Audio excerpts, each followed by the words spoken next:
एक समय की बात है। एक जंगल में कई प्रकार के पक्षी रहते थे। उनमें से एक था एक छोटा सा चिड़िया जिसका नाम था चंचल। चंचल बहुत ही जिज्ञासु और साहसी था। वह हमेशा नए नए स्थानों पर घूमने और नए दोस्त बनाने के लिए उत्सुक रहता था।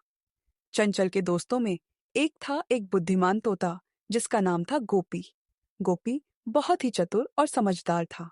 वह हमेशा अपने दोस्तों को सही सलाह देता था और उनकी मदद करता था।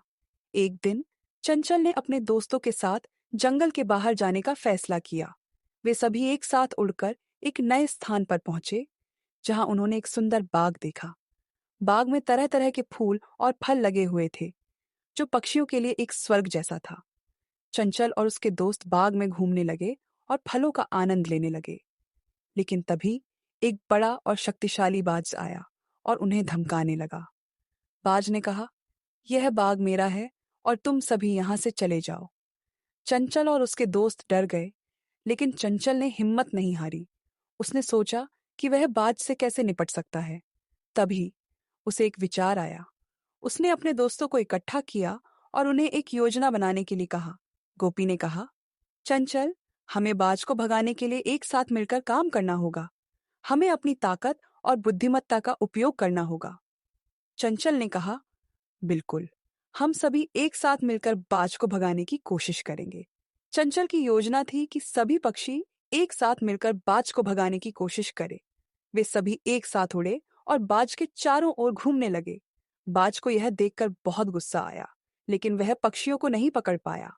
आखिरकार बाज थक गया और वहां से चला गया। चंचल और उसके दोस्त विजयी हुए और उन्होंने बाग में मजे से समय बिताया। इस कहानी से हमें यह सीखने को मिलता है कि जब हम एक साथ मिलकर काम करते हैं और एक दूसरे का साथ देते हैं, तो हम बड़ी से बड़ी चुनौतियों का सामना कर सकते हैं। साथ ही हमें यह भी सीखने को मिलता है कि बुद्धिमत्ता और साहस के साथ हम किसी भी समस्या का समाधान कर सकते हैं। चंचल और उसके दोस्तों ने बाग में कई दिन बिताए और वहां के फलों और फूलों का आनंद लिया। वे सभी एक दूसरे के साथ मजे से समय बिताते थे और उनकी दोस्ती और भी मजबूत हो गई। आखिरकार चंचल और उसके दोस्तों ने जंगल में वापस जाने का फैसला किया। वे सभी एक साथ उड़कर जंगल में वापस आए और अपने दोस्तों को अपनी कहानी सुनाई। सभी पक्षी उनकी बहादुरी और बुद्धिमत्ता की प्रशंसा करने लगे और उन्हें एक सच्चा नायक मानने लगे। चंचल और उसके दोस्तों की कहानी जंगल में रहने वाले सभी पक्षियों के लिए एक प्रेरणा बन गई। वे सभी एक दूसरे के साथ मिलकर काम करने और अपनी ताकत और बुद्धिमत्ता का उपयोग करने के महत्व को समझने लगे।